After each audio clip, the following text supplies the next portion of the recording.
I promised in my last video that I was going to show you some tips, tricks. In my last video, I told you I was going to show you some hacks and tips and tricks on what you can do if you're RVing a lot or just want to know some better ways to do some stuff. I've learned a lot along the way. I'm still learning new stuff all the time, and I'm going to show you something. It's kind of gross today, actually. My younger brother told me one time, living in an RV, it's kind of like life. At some point, you're going to have to deal with your own crap. And that's what we're talking about today, the crappy side of living in an RV. So we had a situation a little while ago where the kids managed to block up the black tank. I have no idea what they're eating to block up a 3-inch open line, but they're doing it, and they've done it a couple times. And last time we had to have a honey truck come out here and actually suck it out, and it cost about 150 bucks. And they stopped it up again, and I didn't want to pay the 150 bucks again. I definitely didn't want to have to deal with the aftermath of trying to get it unstuck though. And so we came up with something that I think might help a few of you out there that have ever had to deal with this problem before. Let me show you what I'm talking about. All right, here we are where everything evacuates out of the camper. You can see the plumbing lines all come together right here.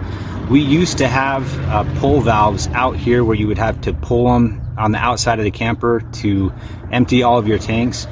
We redesigned this because we worked in North Dakota for quite a while, and it is really cold up there in the wintertime, and I hated going outside all the time to be able to dump the tanks. So we relocated the valve handles on the inside so we can actually dump the tanks from the inside. This little guy that you see right here is a macerator. Yes, I said that correctly. It's made by Thetford.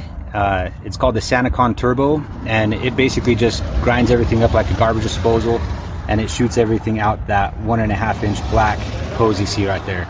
That's kind of nice because you don't have to worry about being in an area where you can actually have a slope for your tank so that everything will drain out. This will shoot it out to wherever you need to go, and you can get extensions for the hose. It works out pretty good. But what I ended up doing, this is normally just attached straight to the plumbing, and I just normally leave it there all the time, even when we're driving. So normally this wiring and everything like that's tucked up and out of the way. I had to disconnect it all so that I could put this middle piece on right here. I went to Walmart and was lucky enough to find this guy. It's just a clean out for your tank. Normally you hook a hose on this end and shoot water up in there to fill up your tank and then drain it out, and everything's good to go. So what I did is I just hooked an air chuck up right here, and this has a valve on it. I was afraid that that valve wasn't going to hold, but it actually held the pressure just fine. I even had the PSI on the air compressor turned up pretty high. I think it was like 150 PSI. This is an open system on the other end though. So even if you were to have all that pressure go in, it's vented on the other side through the roof of the tank, or excuse me, through the roof of the camper. So it's not going to be holding a lot of pressure except for on this side. And this I just had to put together because I didn't have enough time to order a part and get it in. The tank was filling up and we needed to get it emptied.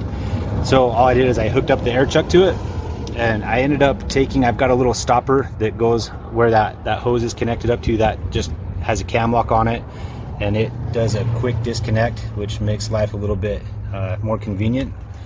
And I shot air up through this side of it, and it managed to get everything unblocked. Once it came down, I had it blocked off on this side. I shut the gate valve, and then I was able to get this up at a high enough point where nothing leaked out, hook the hose back up, and everything flowed like it was supposed to. So if you have a black tank or any of your tanks that get stopped up, this might be a good way for you to get the block fixed.